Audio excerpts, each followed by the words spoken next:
You have 48 hours to clear your desk, Miss Warren, and if you say a single word about why to anyone, we will make sure you never work in this industry again." 3 years ago, Celeste Warren walked out of Hale Capital in silence, carrying a secret she had promised never to speak aloud. She told herself it was dignity. She told herself she was protecting everyone.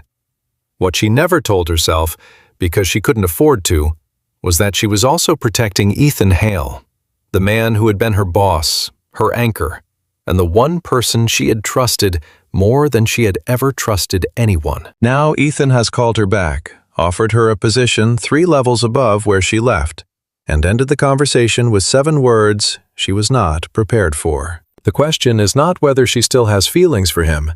The question is whether the truth she has been sitting on for 3 years will finally demand to be told, and what it will cost her when it does.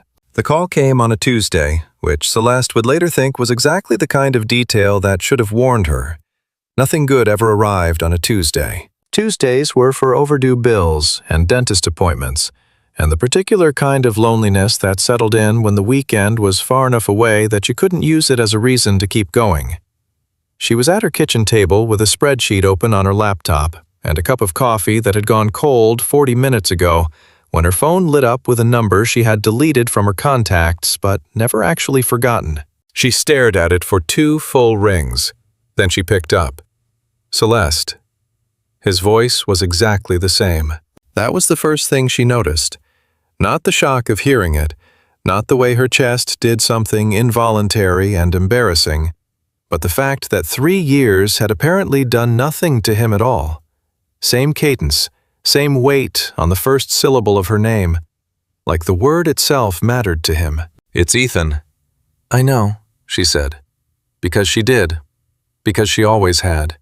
There was a pause on his end, not awkward, just deliberate, the way Ethan Hale did everything. He had never been a man who filled silence out of discomfort. He let silence do its work, and then he spoke into it when he was ready. "I have a proposition for you," he said. "A professional one. I'd like you to come back to Hale Capital." Celeste set down her pen. She was careful about it. Careful the way you are when you know that if you're not, your hands will shake. "I'm sorry. Director of Strategy. The position has been open for 8 months. I've interviewed 11 candidates." A brief pause. "None of them are you." She almost laughed, not because it was funny. It wasn't funny at all. But because there was something so perfectly, painfully Ethan about the delivery. No preamble, no softening, just the facts as he saw them, laid out with the kind of quiet confidence that had once made her feel like the world was more organized than it actually was. "Ethan," she said carefully, "I think you may be forgetting how I left." "I'm not forgetting anything," he said. And then, before she could respond, before she could build any kind of rational wall between herself and what was happening, "I never forgot about you." The line went quiet. She could hear him breathing. She could hear the distant sound of traffic through his office window 22 floors above a city that had kept moving after she left it. She pressed her thumbnail into her palm hard enough to leave a mark, and said nothing for a long moment. "Send me the terms in writing," she finally said. "You'll consider it?" "I'll read it," she said. "That's all I'm promising." She hung up before he could say anything else, and then she sat very still at her kitchen table while the city outside her window did its indifferent Tuesday morning things, and she thought about the last time she had been in that building. Not the years of good work, the late nights, the campaigns she had built from outlines on legal pads, the quarterly reports that had made senior partners whistle under their breath. Not the way Ethan had looked at her across a conference table, in a manner that was probably unprofessional, and definitely something neither of them had ever addressed directly. She thought about the morning everything ended. It had been early, 6:43, because she had gotten in before most of the floor arrived the way she always did, because she had learned early that the best thinking happened in the hour before the building filled with other people's noise. She had been at her desk with her second coffee, and a report she was halfway through annotating when the email arrived not from Ethan, not from HR, but from the executive assistant to the board chair, requesting her immediate presence on the 34th floor. She had known walking into that room that something was wrong. The kind of knowing that lives in the body before the mind catches up. A tightness across the shoulders, a breath that doesn't quite reach the bottom of the lungs. But she had not known what she was walking into. Margaret Hale was already there, Ethan's mother. 61 years old, silver-haired, wearing a gray suit that probably cost more than Celeste's monthly rent. She was seated at the head of the table in a room that technically belonged to the board, and she was looking at Celeste the way a person looks at a problem they have already solved and are simply waiting to inform of its outcome. "Sit down, Miss Warren," she said. Celeste sat. "We have reason to believe," Margaret said, without preamble, without the courtesy of a lawyer or an HR representative being present, that a significant quantity of client data was accessed from your workstation and forwarded to an external address 6 days ago. The breach compromised 47 client accounts. The investigation has identified your credentials as the point of origin. Celeste had felt the words land one by one like stones dropped into still water. "That's not possible," she said. Her voice was steady. She was proud of that. "I didn't forward anything. I've never accessed client data outside of authorized project parameters." The system logs suggest otherwise. Margaret folded her hands on the table. No file in front of her, no evidence produced, just the calm, absolute certainty of a woman who had decided how this conversation was going to end before it began. "You have two options, Miss Warren. You resign effective immediately under a mutual confidentiality agreement. We won't pursue civil action. You won't discuss the circumstances of your departure. Or we involve the authorities, and what happens after that is no longer in our control." "I want to speak to Ethan," Celeste said. Something passed across Margaret's face too fast to read clearly, there and gone in the space of a breath. "My son is in London," she said, "and he has authorized me to handle personnel matters in his absence." She slid a document across the table. "You have 48 hours to clear your desk, Miss Warren, and if you say a single word about why to anyone, we will make sure you never work in this industry again." Celeste had looked at that document for a long time. She had thought about Ethan in London handling a deal he had worked on for 6 months. She had thought about what it would mean to call him, to pull him out of a critical negotiation with an accusation she had no way to prove against his own mother. She had thought about what it would mean to fight publicly messily, in a way that would guarantee she became the story rather than the injustice. And she had thought about the things she had never let herself think about too directly, that Ethan trusted his mother completely, that Margaret Hale was not just his parent, but his North Star, the person whose judgment he had organized his entire adult life around, and that if Celeste forced him to choose between his mother's word and hers, with no evidence on her side, she already knew how that calculation would land. So she had signed. Not because she was weak. She told herself that then, and she had kept telling herself that for 3 years with diminishing certainty. She had signed because she refused to become a woman who destroyed things on her way out the door. She had signed because she had her pride, which was, she understood now, sometimes indistinguishable from cowardice. She had cleared her desk in 45 minutes, left her badge on the reception desk, and walked out into a city that looked exactly the same as it had when she walked in, which struck her as obscene. She read the terms Ethan sent over twice. Then she made herself a fresh cup of coffee, which she actually drank this time, and she read them a third time. The offer was real. Director of Strategy, salary that made her stomach do something complicated. Full executive benefits, a start date 2 weeks out. She opened a new email to her closest friend, Dana, who had been telling her for years that she needed to do something about whatever it was she felt for Ethan Hale, and typed, "He called." Then she stared at that for a moment and deleted it without sending. She called Dana instead. "He called," she said when Dana picked up. There was a silence on Dana's end that managed to contain about 6 different emotions. "Ethan Hale. Ethan Hale. What did he want?" "He wants me to come back." Another silence. Then, with the careful precision of someone choosing their next words with both hands, "And what do you want?" Celeste looked out the window at her Tuesday morning street, at the dry cleaner on the corner, and the woman walking a dog that was inexplicably wearing a sweater, despite the fact that it was not cold. "I want to know why he called me himself," she said. "Not HR, not a recruiter. Him." "You know why," Dana said. "I know what it sounds like," Celeste said carefully. "That's not the same thing." Dana made a sound that was not quite a laugh. "Cel, he said he never forgot about you. He also runs a company worth $4 billion, and he's looking for a director of strategy.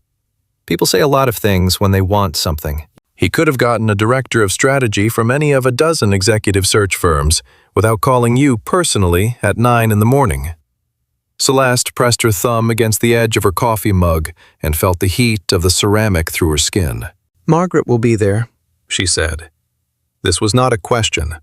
The pause this time was different, heavier.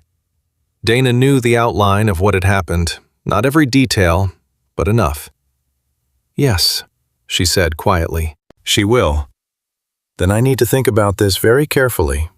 "Or," Dana said, "you could stop thinking about it like a risk matrix and start thinking about it like a person who has been running from something for 3 years." Celeste said nothing. Outside, the woman with the dog and the sweater turned the corner and disappeared. "I'll think about it," she said finally, which both of them understood to mean she had already decided. She accepted the offer on Thursday, not on Tuesday, not on Wednesday.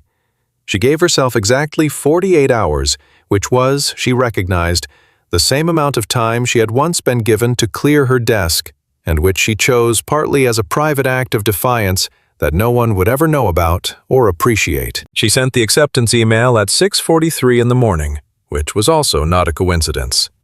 Ethan's response arrived 4 minutes later, which meant he had been watching for it. "Welcome back, Celeste.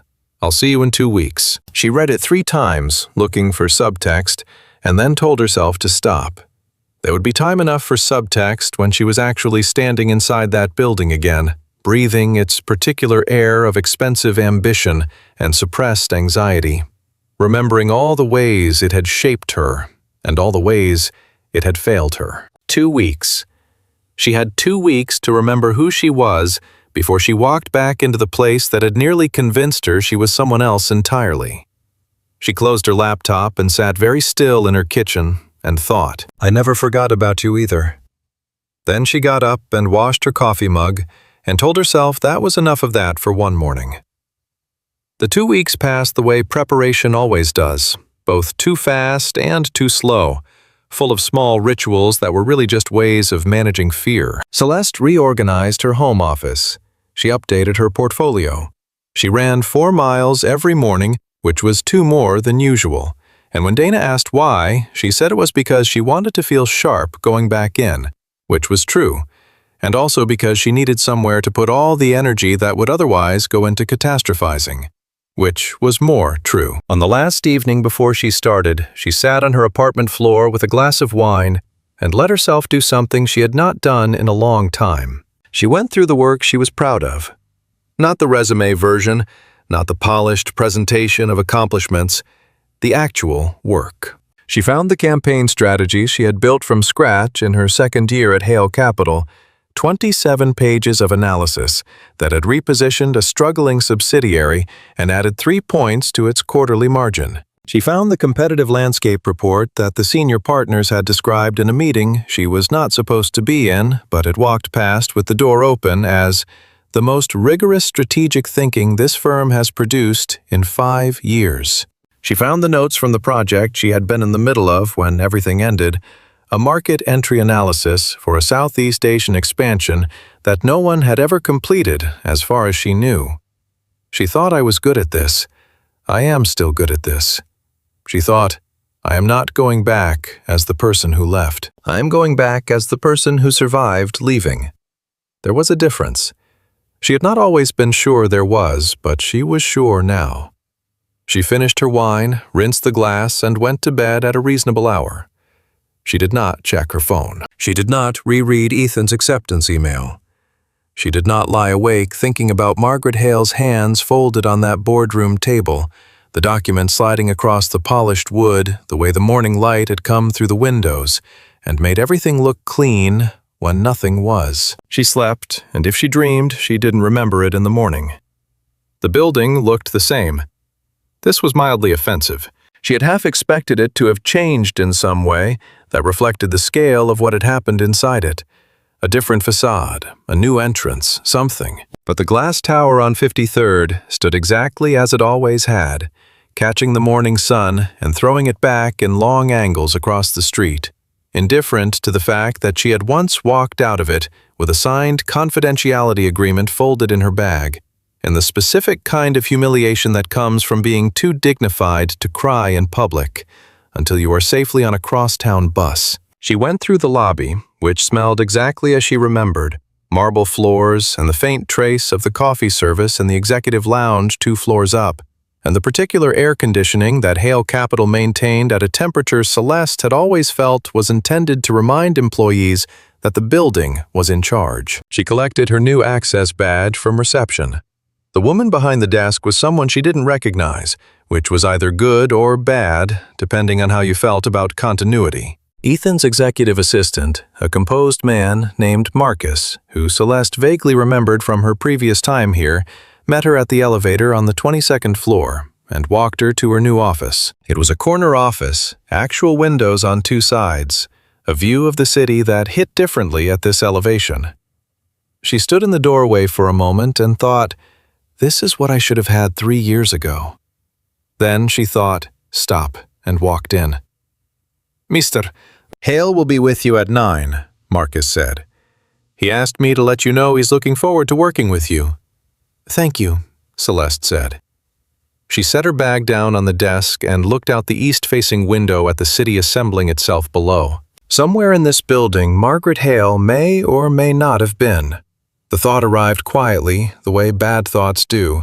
Not dramatic, just present, taking up space. She opened her laptop. She had work to do. She had always had work to do.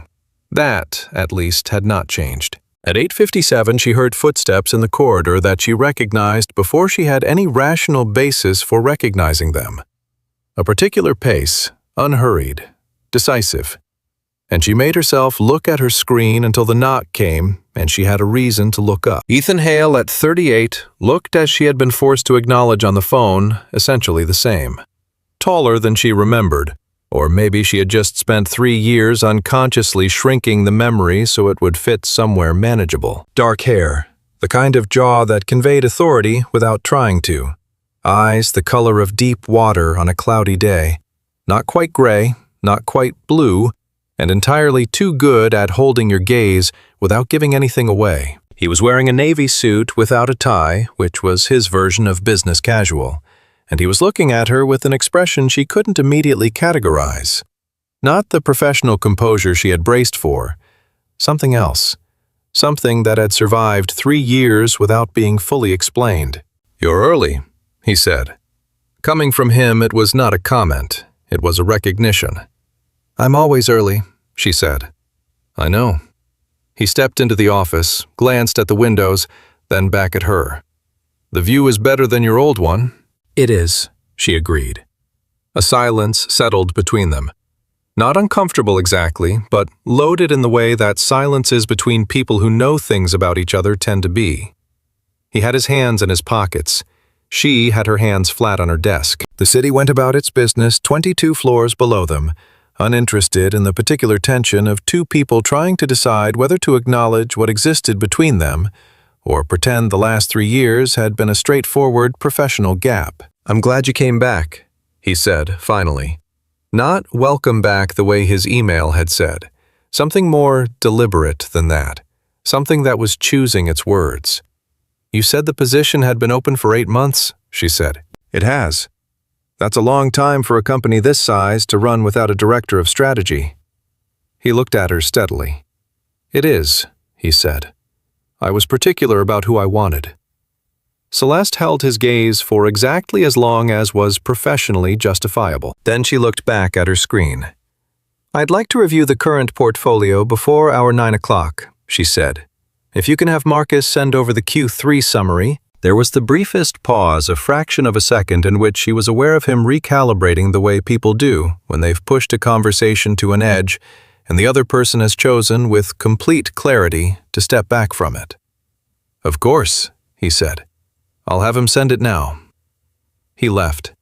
She exhaled. Then she pulled up the Q3 summary when it arrived and made herself read every word of it, because that was what she was here for. And because the alternative, sitting with the full weight of what it meant that he had called her himself, that he had said those 7 words, that he was looking at her like 3 years was a distance that could be crossed if both parties were willing to move, was not something she could afford at 8:58 on her first morning back. She was here. That was enough for today. Ryan Gallagher was at his desk by the time Celeste made it to the open floor plan on 21, and the expression on his face when he saw her was the most purely uncomplicated thing she had experienced all morning. He stood up so fast his chair rolled back and hit the partition behind him. "Oh my God," he said. "You're actually here." "I'm actually here," she confirmed. He was across the floor in 4 steps with his arms out, and she let him hug her, because Ryan had always been the kind of person whose enthusiasm for people was genuine enough that resisting it felt like a waste of everyone's time. He had been her junior analyst in her last year at Hale Capital, 24 years old, endlessly eager, possessed of an almost supernatural talent for pulling insight out of messy datasets. He was apparently still here, and apparently had received some kind of promotion, because his desk was in a corner that previously belonged to someone senior. "Director of Analysis," he said when she asked, pulling out of the hug and looking faintly pleased with himself. "Got it 18 months ago." "That's exactly right," Celeste said, meaning it. "You always had the instincts." "I learned from the best," he said, and then seemed to realize that carried weight it hadn't when he rehearsed it, and cleared his throat. "It's really good to have you back. The strategy team has been—" He paused, searching for the diplomatic version. "Functional," he settled on. "It's been functional." High praise. "There's been a lot of reorganizing," he said in the tone of someone describing something technically survivable, but not something you'd choose. "The IT infrastructure overhaul especially. They've been migrating everything to the new server architecture. Old email archives, file systems, the whole thing." He glanced at his screen. "Actually, they sent a memo this morning. Legacy mailboxes are being restored to the new system this week. So if you had old project files tied to your previous account, they might show up in your inbox in the next few days." Celeste went very still for a moment. "My previous account?" "Yeah, they're restoring all former staff accounts that have associated project data." He shrugged. "Apparently, the legal team flagged some stuff about audit trails during the infrastructure review. Easier to restore everything and let people sort through it than to try to selectively migrate." "Why did you have a lot of files tied to your old account?" "Some," she said carefully. "I'll keep an eye on it." She moved on before he could ask more questions, and she kept her expression exactly as it needed to be, mildly interested, professionally engaged, the face of a person receiving a piece of routine administrative information, rather than the face of a person who had just felt the ground shift slightly beneath her feet. Her old email account. The files, the correspondence, the project data from her last year here. Everything that had existed in the system during the time the alleged breach had occurred. She filed the thought somewhere quiet and precise, the way she filed every piece of information that needed to be returned to later, and she went to the 9 o'clock meeting. The meeting was in the main conference room on 22, and there were 8 people at the table when Celeste walked in. She knew 4 of them from before. The other 4 were new additions to the senior team in the years since she'd left. Ethan sat at the head of the table, jacket on now, the CEO version of himself, fully assembled, composed, deliberate, the kind of authority that doesn't announce itself because it doesn't have to. He introduced her briefly and without ceremony, which was the appropriate register, and she took the open seat to his left and opened her portfolio. She had been in this room dozens of times. The view was the same, the quality of the light through the glass at this hour was the same. The conference table still had a slight scratch near the 3rd seat on the right side that she had always meant to mention to facilities and never had. What was different was the woman seated at the far end of the table. Margaret Hale was not on the board. She had no official position at Hale Capital.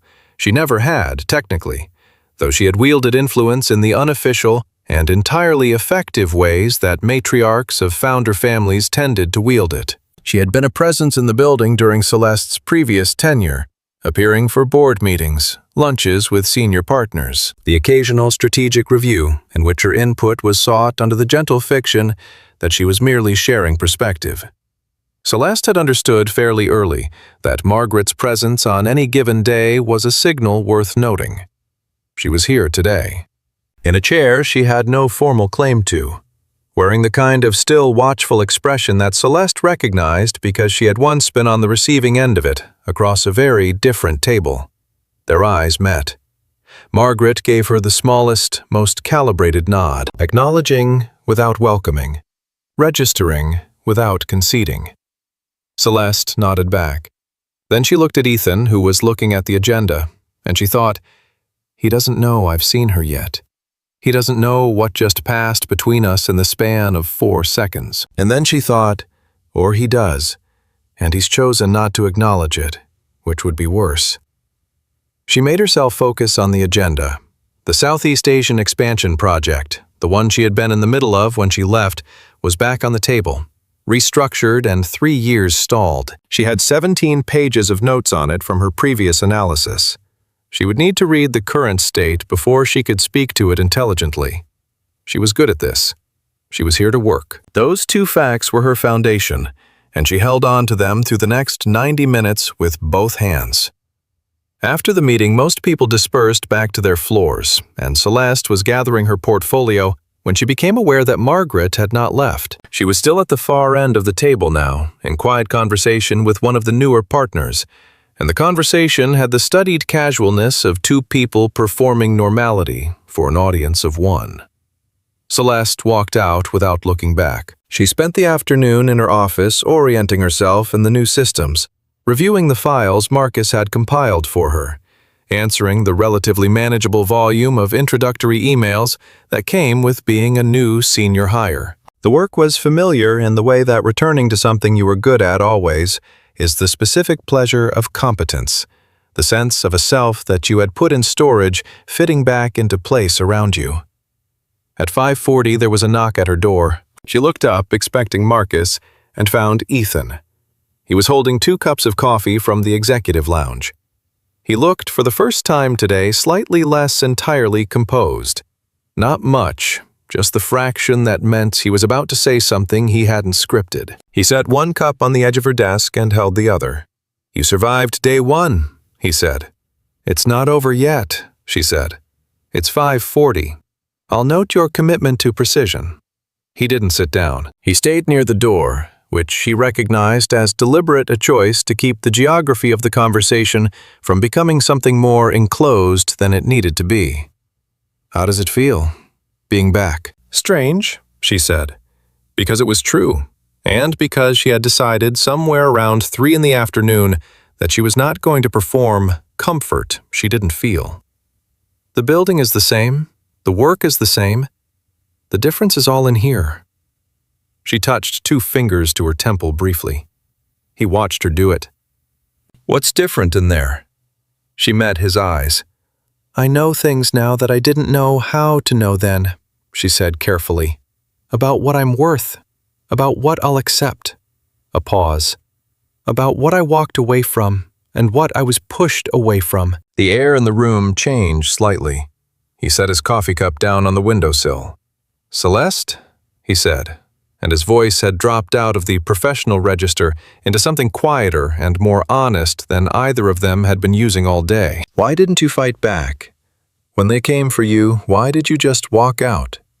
The question landed with the specific weight of something he had been carrying for a long time. She could hear it the way it had been building up pressure behind a careful exterior, waiting for a moment when she was close enough to receive it. She looked at him for a long moment.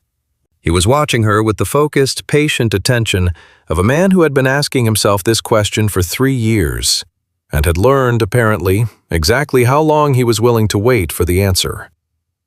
"That's a complicated question," she said finally. I have time. I know you do. She picked up the coffee cup he'd brought and held it with both hands. It was warm and solid, and gave her something to do with her body while she thought.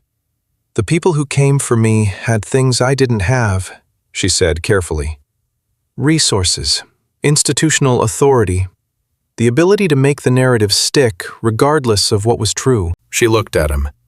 And they had something else. Something that I didn't feel like I had the right to take away from them. His jaw tightened almost imperceptibly. What? That's not a conversation for day one, she said. Gently. Not evasively gently. A promise, not a deflection. He held her gaze for a long moment, and she could see him deciding whether to push it. He chose not to. Not because he didn't want to, she could see that too, but because he was at his core a man who understood the difference between a door being closed and a door being held slightly open. All right, he said quietly. Day 2 then. Day 2, she agreed. He picked up his coffee from the windowsill. At the door, he paused. For what it's worth, he said, not turning around, I should have been here. When it happened.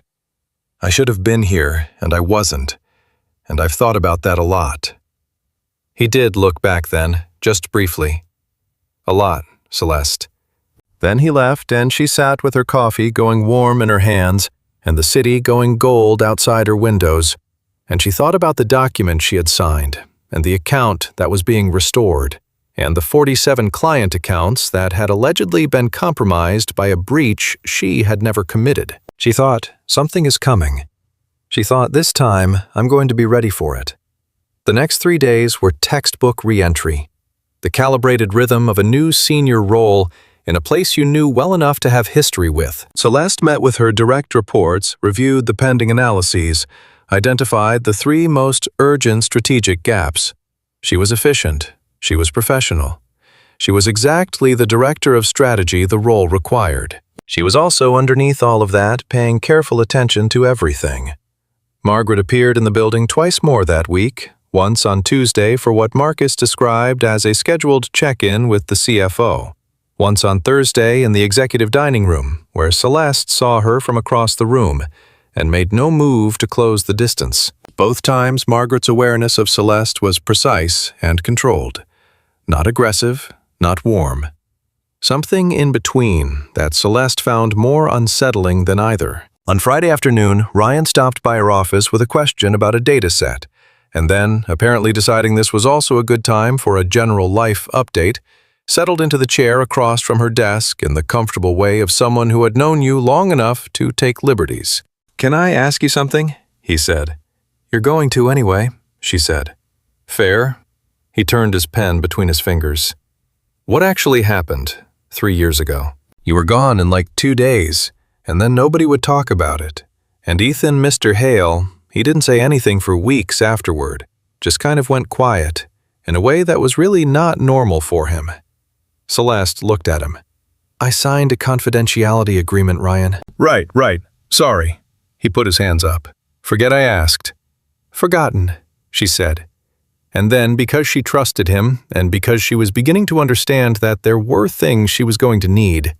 But theoretically, if someone wanted to understand exactly what happened with the data breach investigation 3 years ago, the original IT security report, the chain of custody on the evidence, where would that documentation live now? Ryan looked at her for a moment with the expression of someone doing quiet arithmetic. It would have been archived when the old system was decommissioned, he said carefully. But with the migration happening, those archives are being moved to the new system. Active records would be in the compliance vault. Older investigation files would be... He paused. They'd be attached to the email chains they originated from.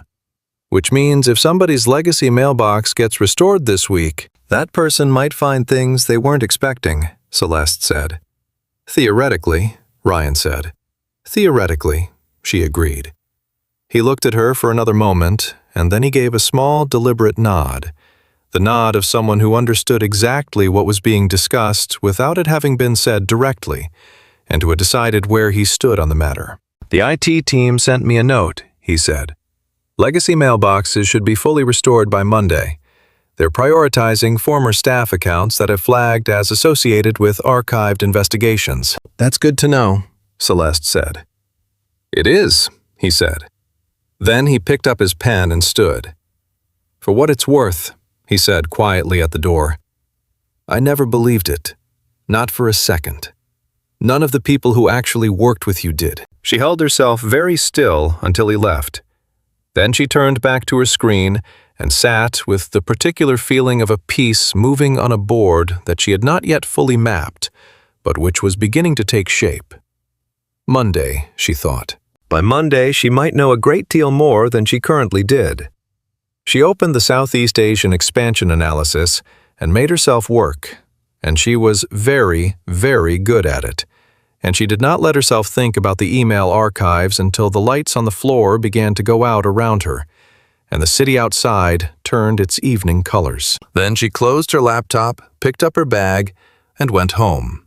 The work came together the way good work does when you're running from something, fast, and with the specific intensity that comes from needing something to think about that isn't what you're really thinking about. By the end of her second week at Hale Capital, Celeste had rebuilt the Southeast Asian expansion analysis from the framework she'd left behind 3 years ago, integrating the market shifts of the intervening period, the new regulatory environment, two competitors who hadn't existed when she'd last worked the problem. The updated report was 44 pages, and it was, by any honest measure, excellent. Ethan said so in the particular way he said things that were compliments, not effusive, not performed, just clean and direct. This is the best strategic analysis this team has produced in 3 years, he told her in a Tuesday morning meeting where the senior partners were present. Possibly longer. She accepted it the way she accepted all professional feedback from him now, with genuine gratitude filtered through the specific care of someone handling something fragile. Because the alternative, letting it land without filtering it, would involve acknowledging how much it still mattered what he thought. And that was a road she was not yet willing to go down, in a room full of people. After the meeting, he had found her at the elevator. "Working late Thursday?" he asked. No preamble. She had noticed that about him, the way he moved into proximity without warning, the way conversations with him always began as if they were already in the middle of something. "The Pacific Rim section needs another pass," she said. "So probably. I'll be here." A pause. "If you want company." She looked at him. He was looking at the elevator doors, the very careful restraint of a man who was offering something and giving her full permission to decline it. "All right," she said. "All right," he echoed. The elevator arrived. She got in. Thursday night, the floor was quiet by 7 and empty by 8. Celeste worked through the Pacific Rim section with the specific pleasure of a problem that was yielding not easily, but correctly, the way problems should yield through logic and effort rather than luck. Around 8:30, she heard Ethan's footsteps in the corridor, and then the quiet sound of his office door, and then nothing for a while. At 9, he appeared in her doorway with takeout from the Thai place around the corner that they had once ordered from so frequently it had been saved as a group default in the old system. He set the bag on the edge of her desk. He pulled the other chair around to her side of the desk, not dramatically, just practically, the way someone does when they want to look at the same screen. And for the next hour, they worked through the final section together, which was the way they had always worked best. His instinct for risk calibration, her framework for translating instinct into strategic structure, the back and forth that had once made people in conference rooms stop talking and just watch. At 10:15, the analysis was done. Celeste leaned back in her chair.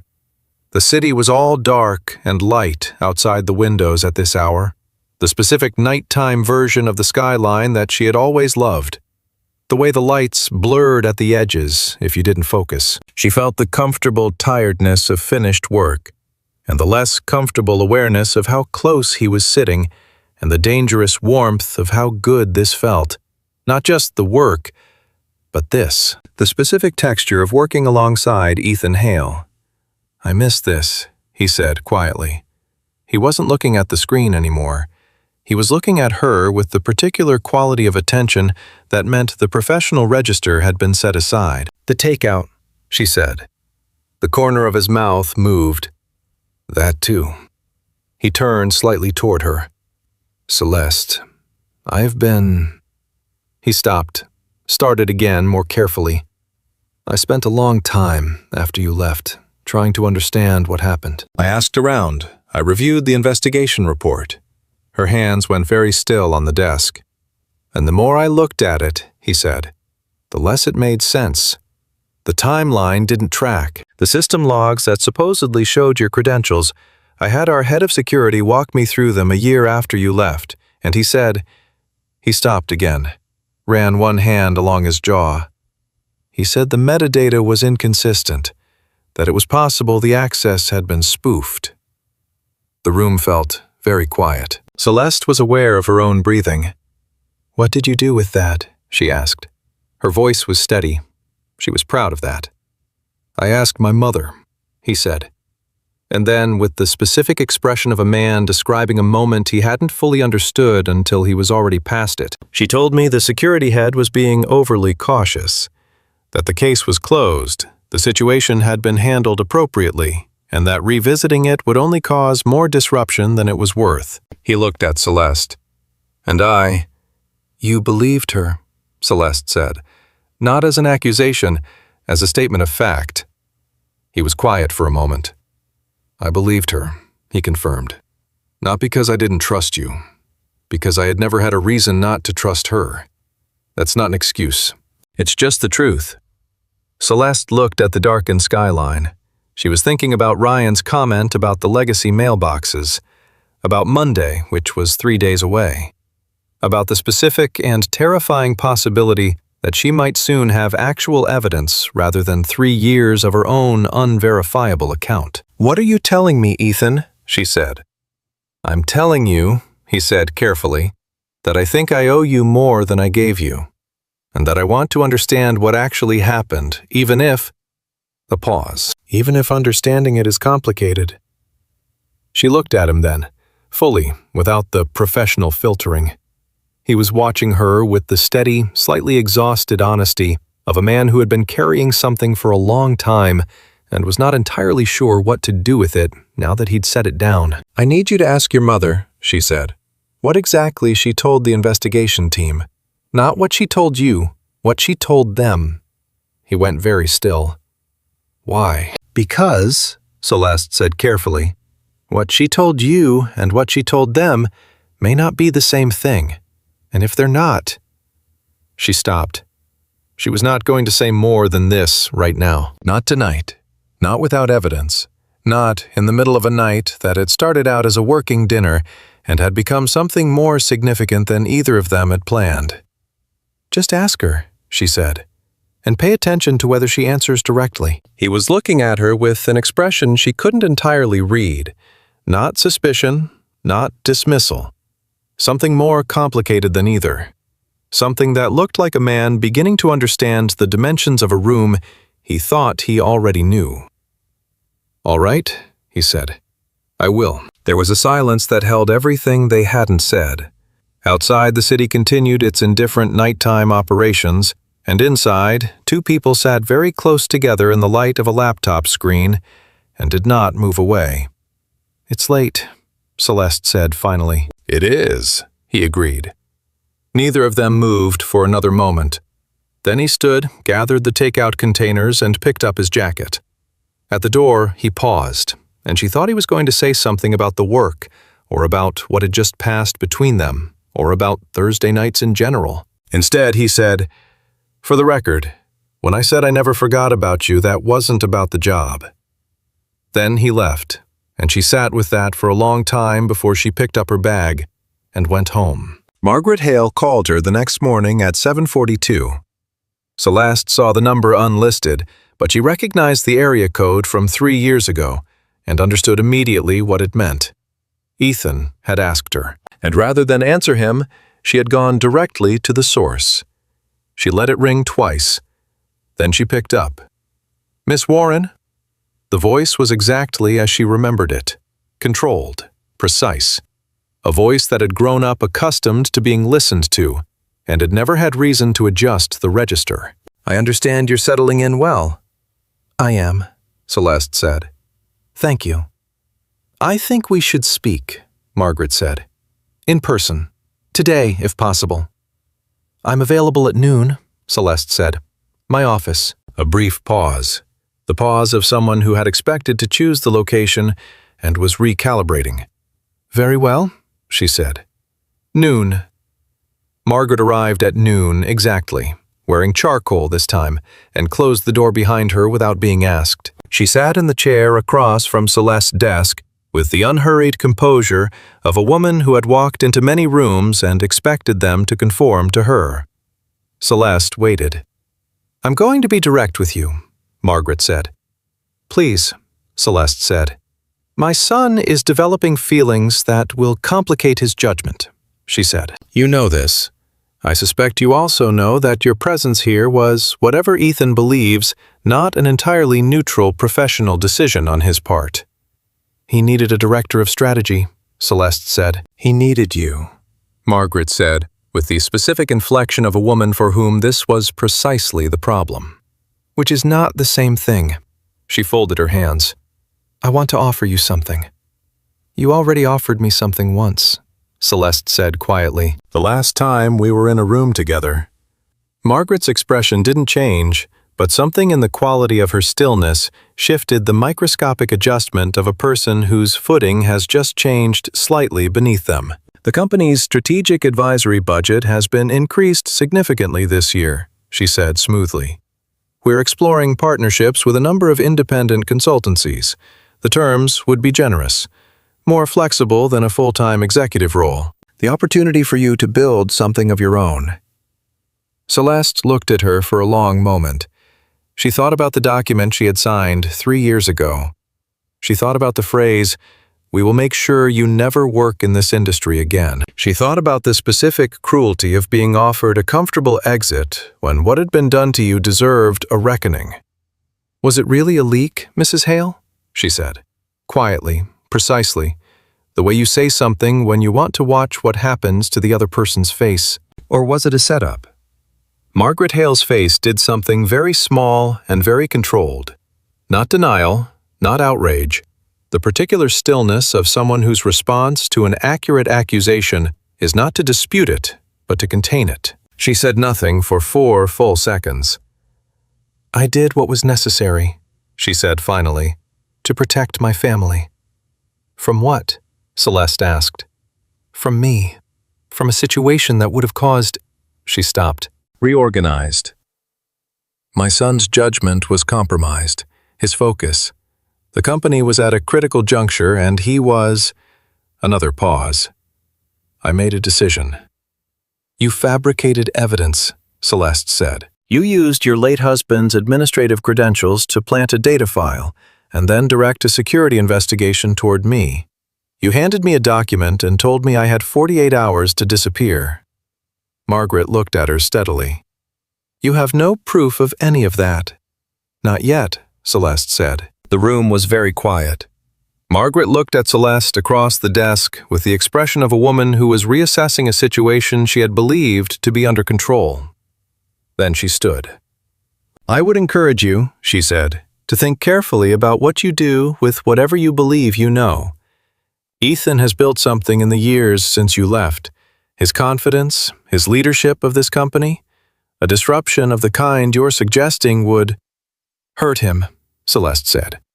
I know it would. I know that better than you think. She met Margaret's eyes.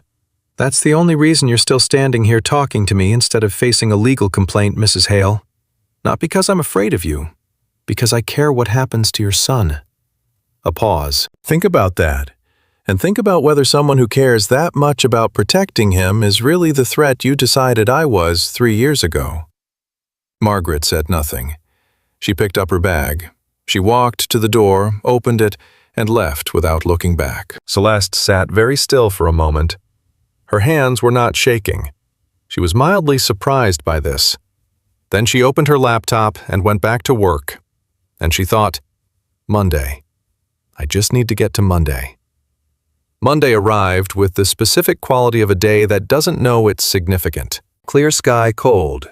Light the city doing its ordinary Monday morning things. Below her window when she arrived at 6:30 and found the building quiet in its early morning way. She made coffee in the executive kitchen. She reviewed her calendar.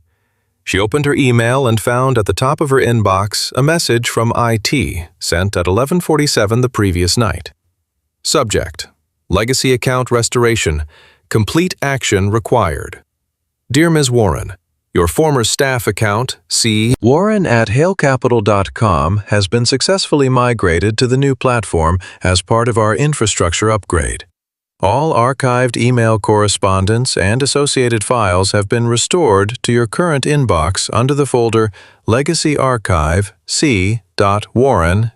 Please review at your earliest convenience and flag any items requiring retention or deletion per our new data governance policy.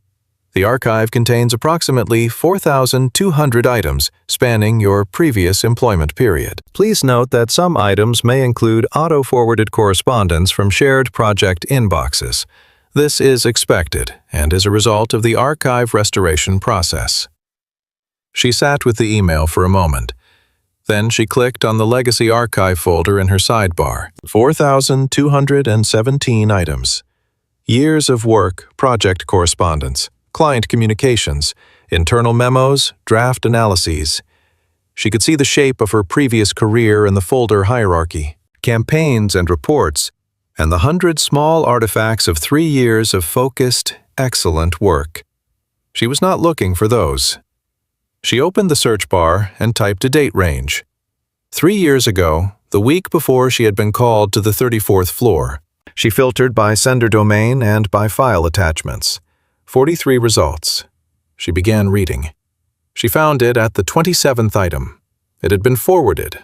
That was how it had ended up in her archive, exactly as the IT message had described. Auto-forwarded from a shared project inbox she had administered.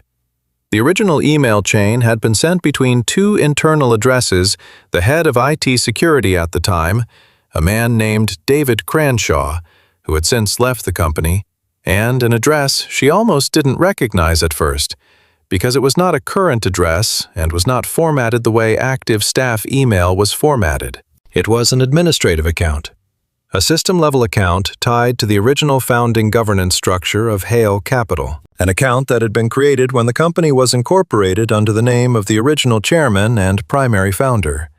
The name on the account was Richard Hale, Ethan's father, dead for 19 years. Margaret had used her late husband's administrative credentials, the ones she still held access to as the surviving primary family stakeholder, the ones that would have appeared in a system log not as Margaret Hale, but as R. Hale, System Administrator, or an account senior enough to have moved files between directories without triggering standard security flags. Celeste read the chain 3 times. The first email sent from the R. Hale admin account instructed the IT security head to flag the following access event as a potential unauthorized data transfer, and attached a file log that showed client data files appearing in a directory path associated with Celeste's workstation.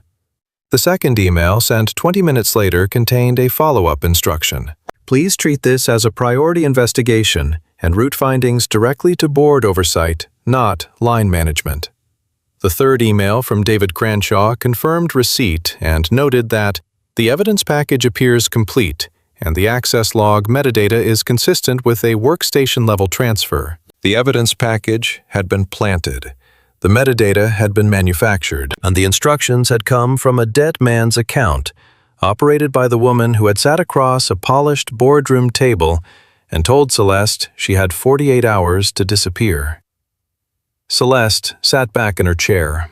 The city outside her windows was fully awake now, doing its ordinary Tuesday morning things, completely indifferent to the fact that she was sitting in a corner office with evidence on her screen that recontextualized the last 3 years of her life. She felt something. Not triumph, it was too complicated for triumph. Something more like the specific, piercing clarity that comes when you have been carrying a weight for so long you forgot you were carrying it, and someone finally lifts it and the relief is so complete it almost knocks you down. She thought about the confidentiality agreement. Then she thought about the fact that a confidentiality agreement signed under duress based on fabricated evidence manufactured by the party demanding the signature had specific legal vulnerabilities. She was not a lawyer, but she knew people who were, and she had known since Friday's conversation with Margaret that she might need one. She also thought about Ethan. This was the part she had been carrying for 3 years, not the injustice of what had been done to her, but this, the knowledge that the truth about what had been done to her was also the truth about what had been done to him, that he had been kept from knowing, that the person who had kept him from knowing was his mother, and that whatever choice he made when he found out it would cost him something real, something she had no power to protect him from. She opened a new email. She typed his name in the recipient field. She attached the email chain, the full chain, all 3 messages with headers intact. She typed 2 sentences in the body.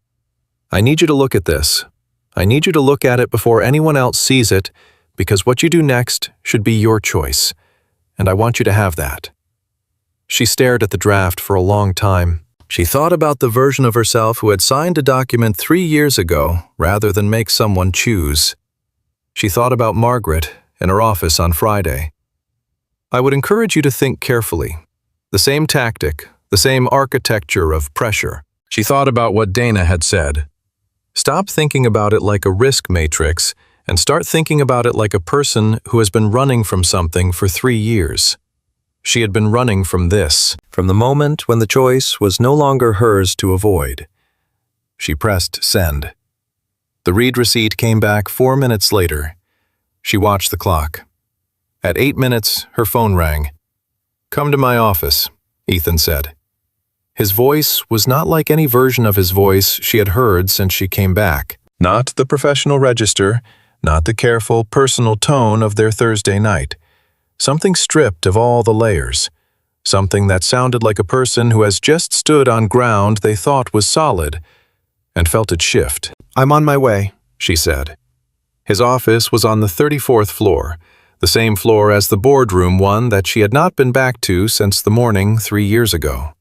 The elevator ride felt exactly as long as it was. She stepped out into a corridor that smelled of the same expensive air conditioning and walked past the boardroom door without looking at it, and knocked on the door at the end of the hall. Come in. He was standing at the window, not at his desk, not in his chair, standing at the window with his back to her and the city spread out below him. And when he turned around, she could see in his face what the email had done to him. Not breakdown. He was not a man who broke down in visible ways, but the careful, considered composure that he wore like a second skin had been stripped away, and what was underneath was the face of someone in the middle of absorbing a truth that was reorganizing everything around it. Close the door, he said. She closed it. Tell me what I'm looking at, he said. Tell me in your own words. 3 years ago, she said, your mother used your father's administrative credentials to plant a data file in a directory associated with my workstation. She then instructed your head of IT security to treat it as a priority investigation and route the findings to board oversight rather than to you. The investigation concluded that I had committed a data breach. I was presented with a confidentiality agreement under threat of legal action. I signed it. I left. He was watching her. His jaw was tight in the way of someone holding something carefully.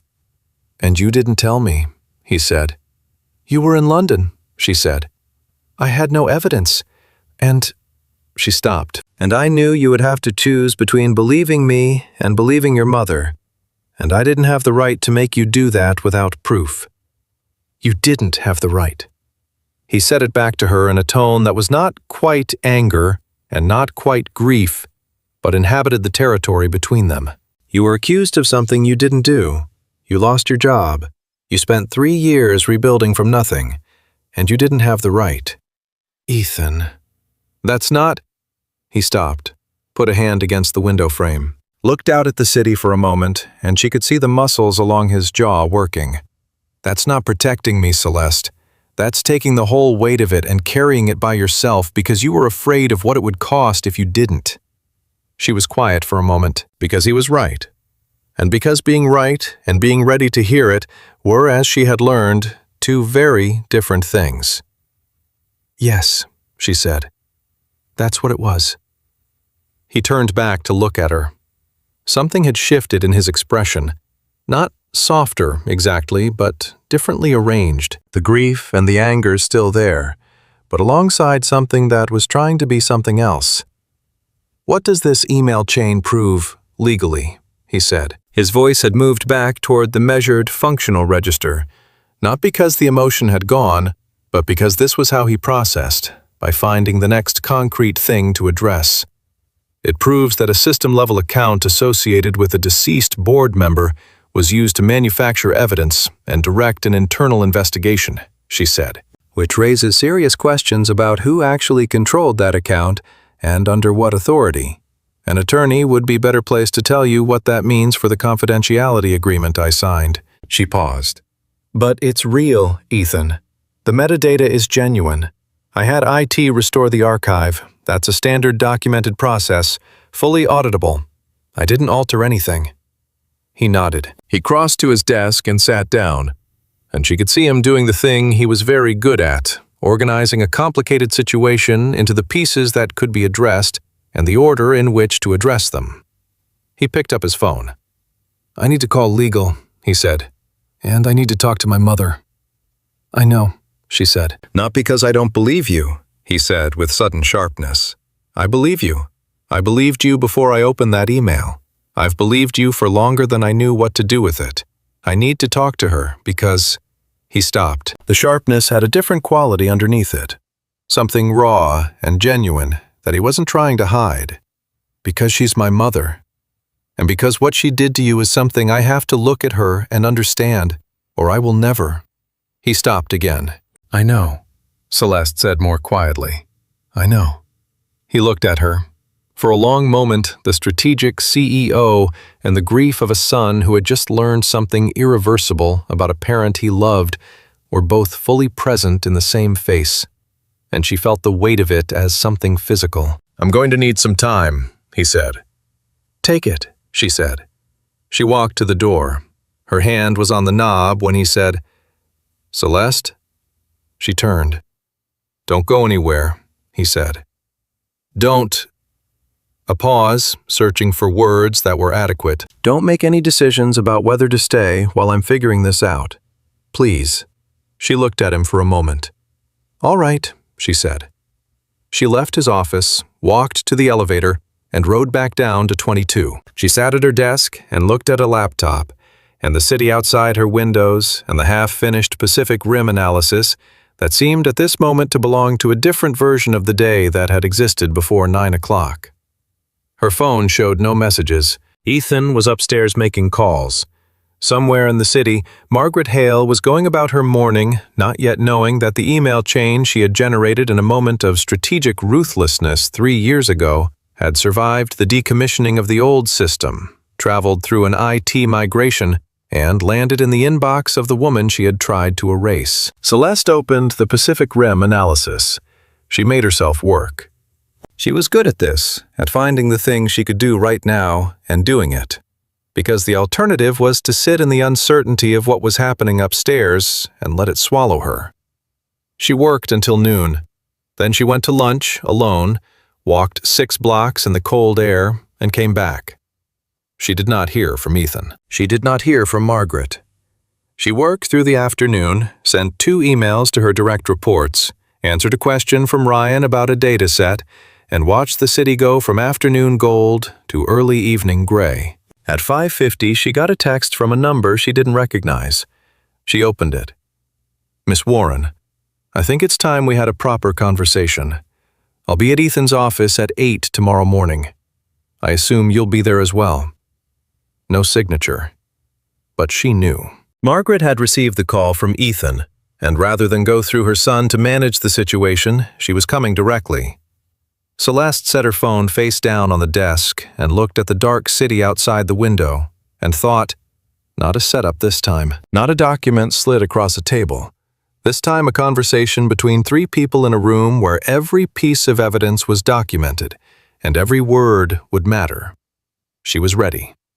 She thought about the email on Ethan's screen, the chain she had sent him, the words she had typed. What you do next should be your choice, and I want you to have that. She thought about whether she had done the right thing, and she thought, yes. Not because it would be easy, because it was true. And the truth she had spent 3 years learning does not ask for permission. It simply arrives eventually, regardless of how carefully you have tried to contain it. It had arrived. She was there at 7:45, not because she had been told to arrive early. No one had told her anything except to be there at 8. She was there at 7:45 because she was the kind of person who arrived before the thing she was afraid of, rather than after it. She made coffee in the executive kitchen and stood at the window at the end of the 34th floor corridor and watched the city wake up below her, and thought for the first time in several days about nothing in particular. Just the light on the buildings, just the ordinary human scale of a city going about its morning. Ethan arrived at 7:52. He found her at the window, and she turned when she heard his footsteps, that particular cadence she had recognized from the first day back, and he stopped when he saw her. He looked like a man who had not slept much. Not wrecked, Ethan Hale didn't do wrecked in public, and perhaps not in private either.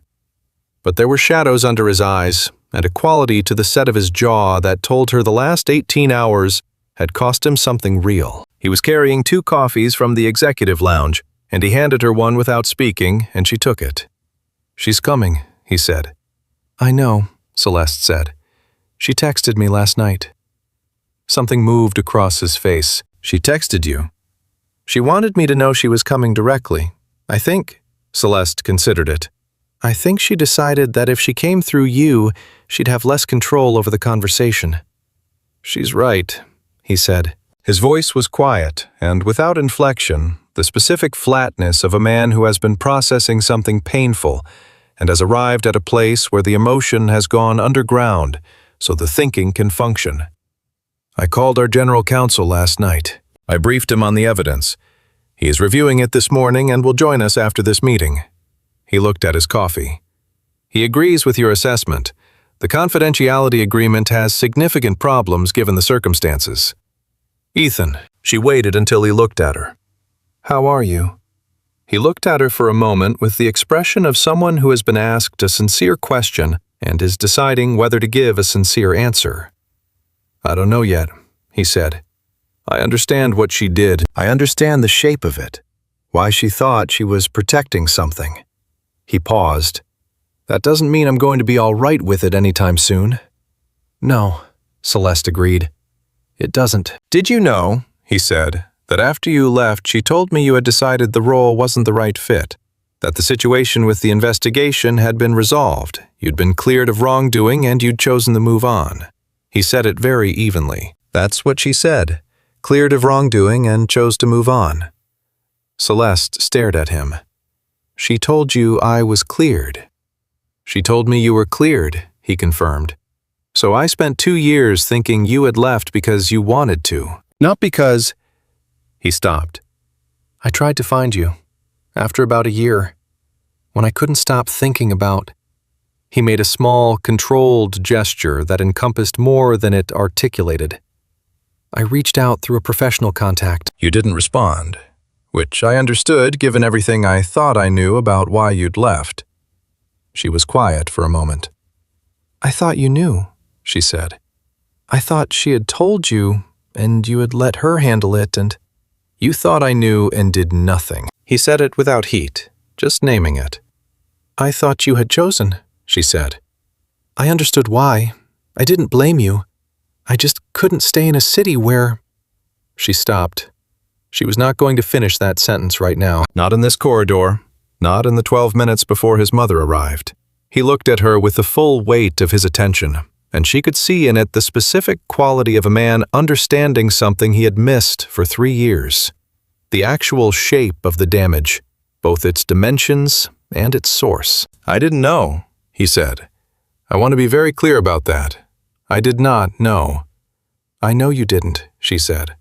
I know that now. They stood in the quiet corridor for a moment, holding their coffees, with the city below them and the knowledge of what was coming above them, and the specific fragile thing that existed between them in the space where 3 years of mutual misunderstanding had just been laid out and named. She's going to fight it, Celeste said. She's going to have arguments. She's not going to come in here and simply admit it. No, he agreed. She won't. Are you ready for that? He looked at the door to his office at the end of the hall. No, he said honestly, but I'm going to do it anyway. The elevator opened at the end of the corridor. Margaret Hale stepped out. She was dressed in black today, which Celeste noted without assigning meaning to. She walked toward them with the composed, unhurried authority of a woman who had spent 61 years being the most significant person in any room she entered, and she looked at her son first. The particular look of a mother who is reading her child's face for information, and then at Celeste. "Ethan?" she said. "Mother?" He opened the door to his office. "Come in." They arranged themselves in the room in the natural geometry of the situation. Ethan behind his desk, Margaret in the chair across from it, Celeste to one side, not behind Ethan, not aligned with Margaret, but present in her own position in the room. She had thought about where to stand. It mattered. Margaret looked at Ethan. "I want to explain something to you," she said, "before anything else is said. I want you to understand what I was thinking." "I'd like to understand that," Ethan said. "I would genuinely like to understand it." Margaret clasped her hands in her lap, that precise, controlled gesture Celeste knew. "When your father died," she said, "you were 19 years old, and you had just inherited the responsibility for a company that 200 families depended on. I have spent the years since then making sure that you were protected while you built something worth having." She looked at him steadily. "That has meant making decisions that were not always comfortable. It has meant removing things that were destabilizing your focus at moments when your focus was critical." "You're describing me," Celeste said quietly, "as a thing that was destabilizing." Margaret looked at her. "You were a distraction," she said. "A significant one. My son was in the middle of a critical growth phase for this company, and he was—" She paused, choosing her words. "He was becoming emotionally reliant on a subordinate in a way that was affecting his judgment." "His judgment?" Ethan said. His voice was very level. "About what?" "About risk. About the appropriate boundaries between professional and personal." She looked at him. "You were 20 years old when your father died, Ethan. I have spent 19 years keeping this company intact for you. I made one decision in the service of that. One. You fabricated a criminal accusation against an innocent person," Ethan said. Still level, still controlled, but with an undertone that Celeste could feel from across the room, not quite anger, something older and more specific. The voice of a man discovering a line his mother has crossed. "You used my father's credentials. You directed an internal investigation. You presented Celeste with a document under threat of legal action for something she didn't do." A pause. "And then you told me she'd been cleared and had chosen to leave." "I managed the situation," Margaret said, "as I have always managed the situations that needed managing." "That's not management," Ethan said. "That's—" He stopped. He picked up his pen from his desk and set it down again, and she could see him choosing with care the precision of what he was about to say. "That's the kind of thing that ends careers, and relationships, and trust." He looked at her. "Did you think I would never find out?"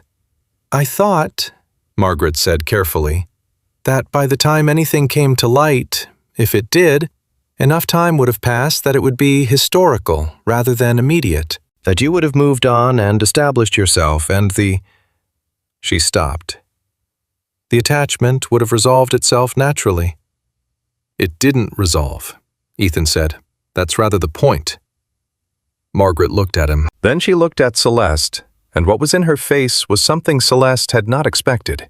Not defiance, not the hard-edged certainty of a woman who believes she is right. Something more complicated. The expression of a person who has been absolutely certain for 3 years and is now for the first time sitting with the weight of what certainty cost someone else.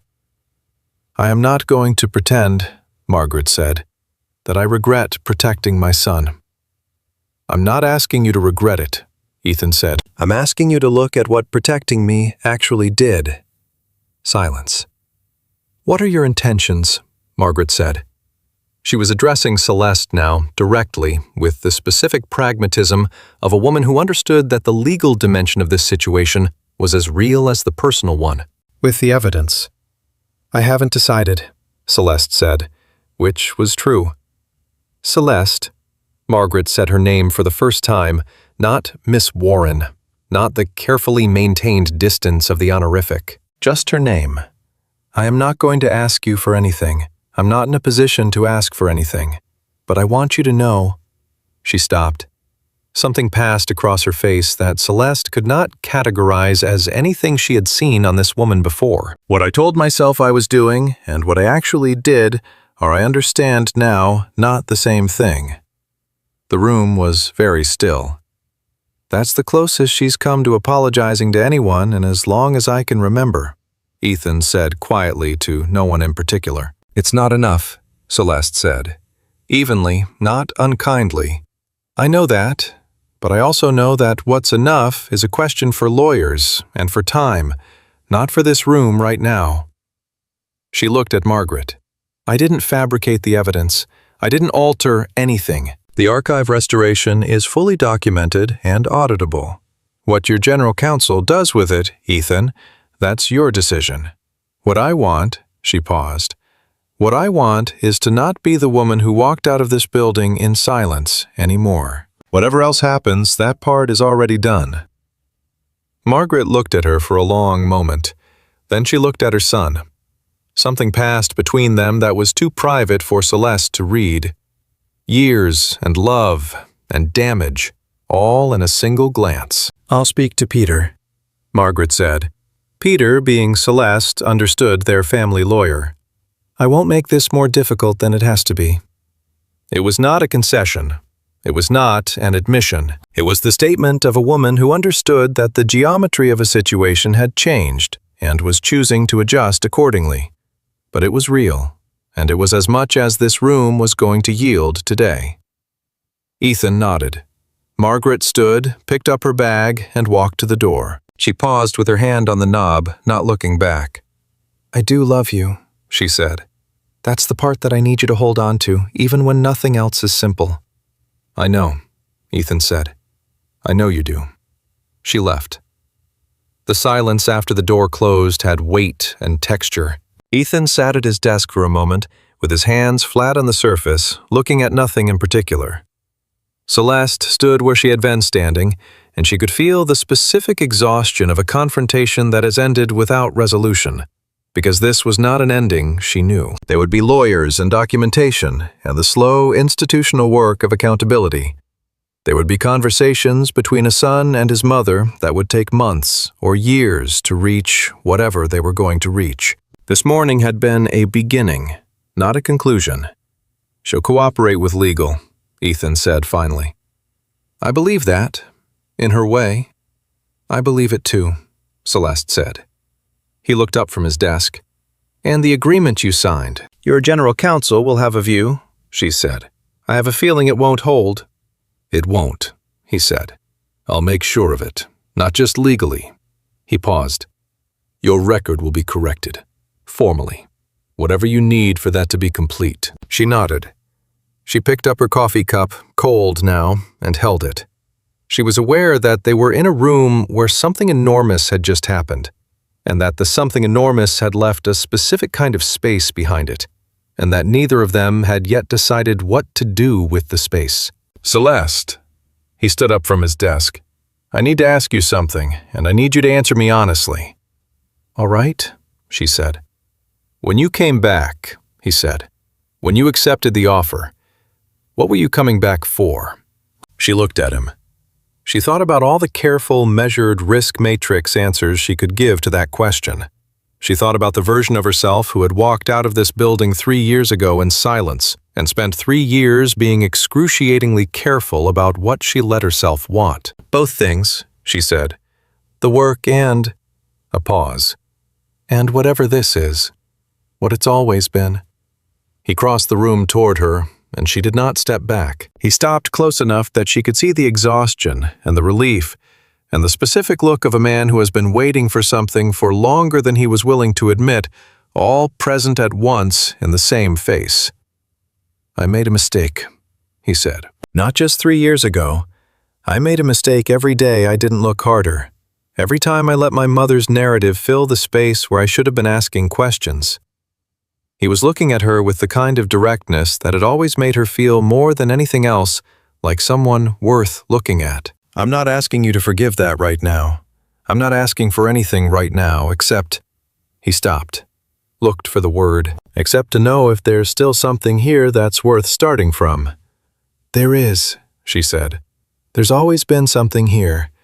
That's rather the whole problem. The corner of his mouth moved in the way she had catalogued without meaning to, across hundreds of conference rooms and late nights and cups of coffee going cold. Then I'd like, he said carefully, to not waste any more time. She looked at him for a long moment. That's very efficient of you, she said.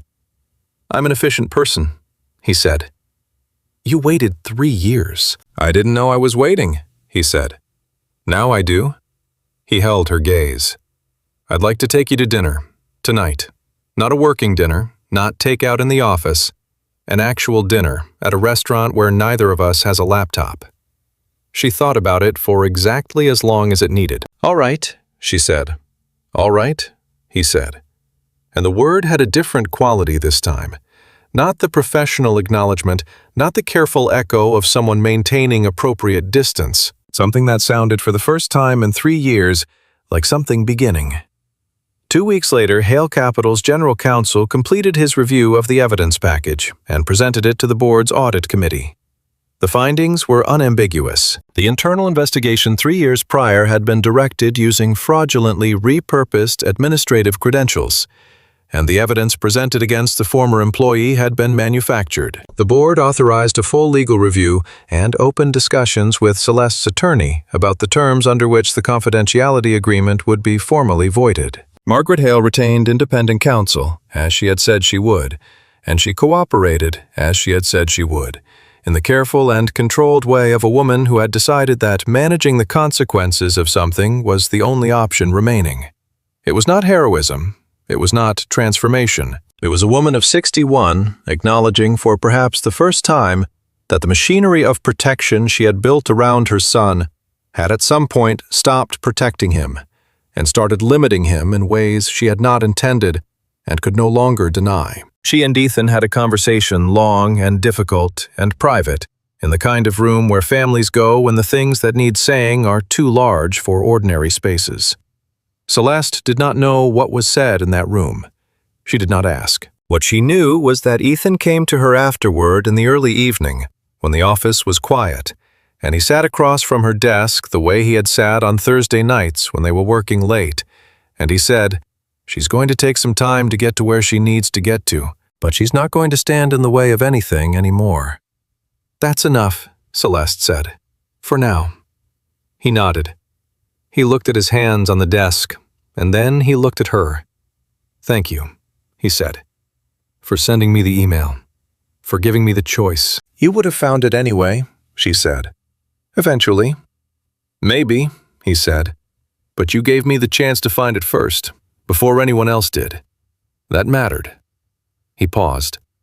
"You've always done that, thought about what other people needed before thinking about what you needed." "Not always a virtue," she said.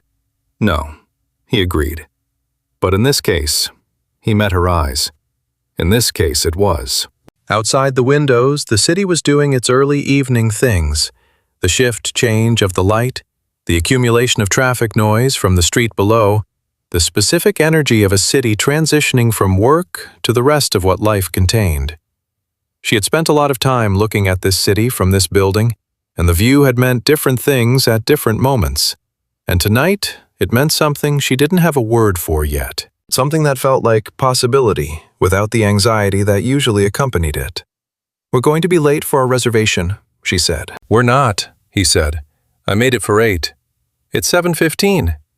"I know. I gave us time." He stood. He was looking at her with the look she had stopped trying to categorize, because it turned out that some things were clearer without a category. "I thought you might want to walk." She picked up her coat from the hook behind the door. She put it on and looked at him, this person she had known across 3 years of separation and a decade of working in the same orbit. This person who had said, "I never forgot about you," on a Tuesday morning, and turned her life into something she had not expected it to become. "Let's walk," she said. They went out into the city, which was cold and alive, and entirely indifferent to what had happened to them, and what was beginning to happen now, and which was perfect in its indifference because the city didn't need to know. It was enough that they did. The confidentiality agreement was voided 6 weeks later. Celeste's record at Hale Capital was formally corrected, the data breach investigation expunged and replaced with a notation of fabricated evidence and wrongful termination. She did not celebrate this. She noted it as you note the closing of something that should have been closed a long time ago, and she went back to work. She stayed, not because she had been asked to, not because the offer had been made and she had accepted it, but because she had made a choice, her own choice, with full information, in the specific and irreversible way of someone who has spent a long time not making choices, and has discovered that the cost of that is higher than the cost of getting it wrong. She was the director of strategy at Hale Capital. She was good at it. She had always been good at it. She was also, for the first time in 3 years, not running from anything. That, in the end, was the most significant accomplishment of all.